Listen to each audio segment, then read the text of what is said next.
Imaginez le président des États-Unis, l'un des hommes les plus puissants de la planète, plongé jusqu'au cou dans une crise d'estime de soi, se réveillant au milieu de la nuit pour hurler au mur de son complexe à Mar-a-Lago.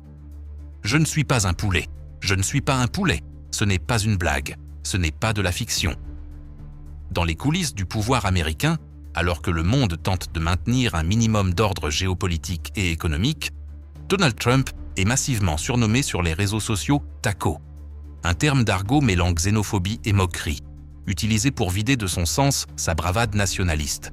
Et le plus surprenant, cela l'affecte. Et comment réagit-il? Comme il l'a toujours fait, par la fureur, l'ego meurtri et une avalanche de publications oscillant entre le ridicule et le délirant. Tout au long de la nuit et de la matinée suivante, Trump a inondé les réseaux de photos d'avions, de trains, de montages absurdes avec des slogans incohérents tels que « Let the deportations begin » et « Make Autorail Great Again ». Dans l'une des images les plus surréalistes et en même temps les plus révélatrices, on le voit coiffé d'un chapeau de conducteur de train, comme s'il s'apprêtait à piloter toute une nation droit vers la folie. Cela va bien au-delà d'une stratégie marketing ou d'une mauvaise blague. Trump ne fait pas que nourrir sa base. Il révèle, sans s'en rendre compte, qu'il a perdu tout lien avec la réalité. Qu'il vit dans un univers où les mêmes remplacent les politiques publiques, où le grotesque est devenu méthode, et où la présidence des États-Unis s'est transformée en chaîne personnelle de diffusion de ses crises émotionnelles. L'utilisation de l'expression WMAGA sur l'image du conducteur de train fut la cerise sur le gâteau du délire.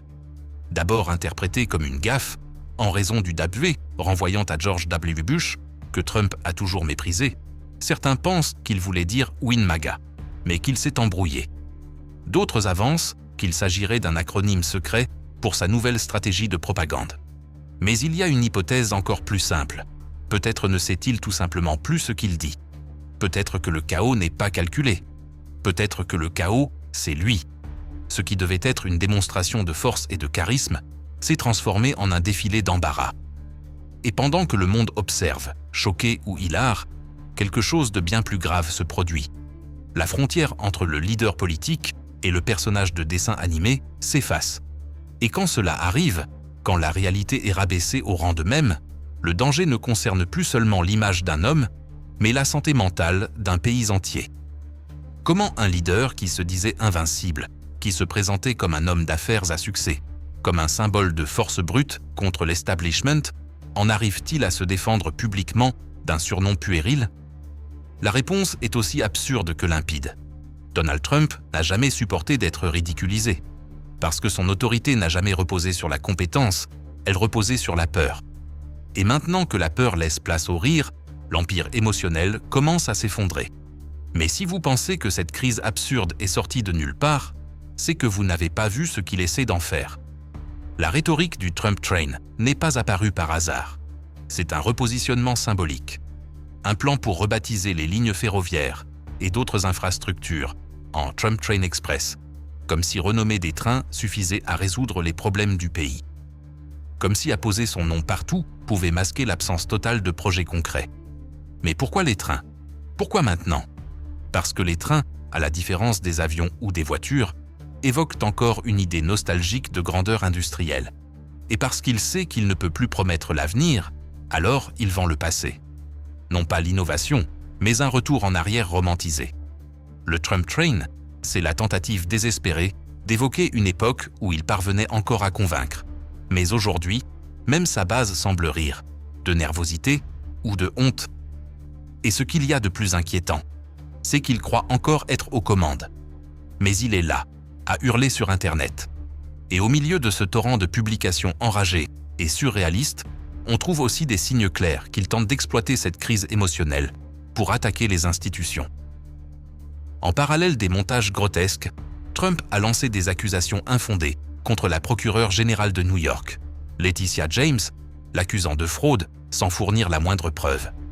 Une attaque répétée qui ne fait plus peur, elle confirme simplement son schéma habituel. Et une fois encore, derrière cette accusation, on retrouve la même signature. Roger Stone, l'éternel instigateur, le roi de la désinformation. Trump, désespéré à l'idée de lever des fonds et obsédé par le besoin de prouver qu'il contrôle encore la narration, envoie frénétiquement des emails à sa base de partisans. Des messages qui se multiplient d'heure en heure.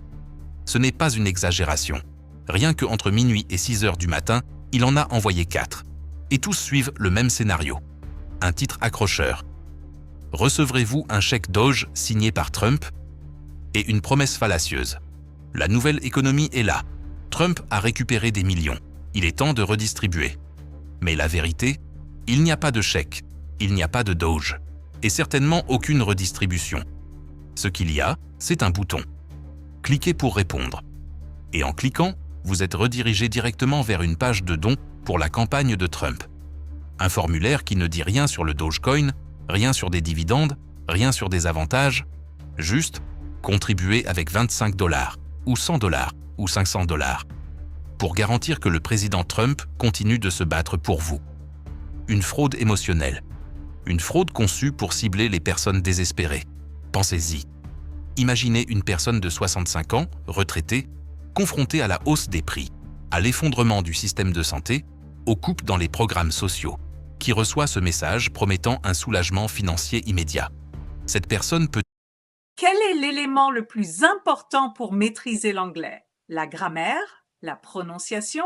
Non. Y croire. Parce qu'elle veut y croire. Parce qu'on lui a appris à y croire. Parce qu'elle voit peut-être encore en Trump un dernier espoir, même si tout autour d'elle dit le contraire. C'est ça, le pouvoir du désespoir. Et c'est précisément ce désespoir que Trump exploite. Le Doge Dividend n'est que le symbole d'une stratégie plus vaste, transformer de fausses promesses en dons bien réels.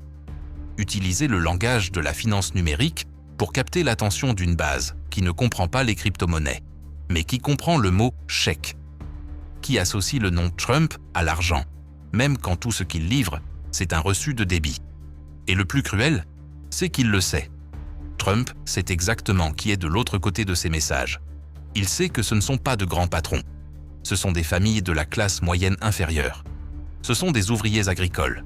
Ce sont des personnes âgées qui font plus confiance à leur boîte mail qu'à leur banque.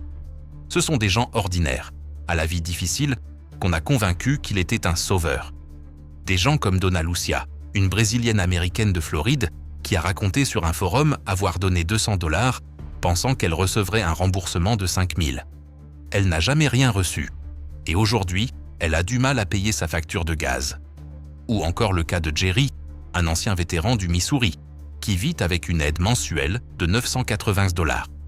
Il a donné 50, puis encore 50, et quand il s'en est rendu compte, la campagne lui prélevait automatiquement des montants sur sa carte de débit, sans autorisation, sans consentement explicite. Ce n'est pas de la politique, c'est de l'extorsion. Et comment cela continue-t-il? Parce que personne n'arrête ça, parce qu'il a des protecteurs, parce que ses partisans les plus fanatiques disent que cela fait partie d'un plan, que les dividendes arrivent, qu'il suffit d'attendre encore 2 semaines, la même excuse pour tout. Mais il ne s'agit pas seulement d'argent, il s'agit de confiance, de manipulation. Trump se présente comme un héros anti-système, mais agit comme un vendeur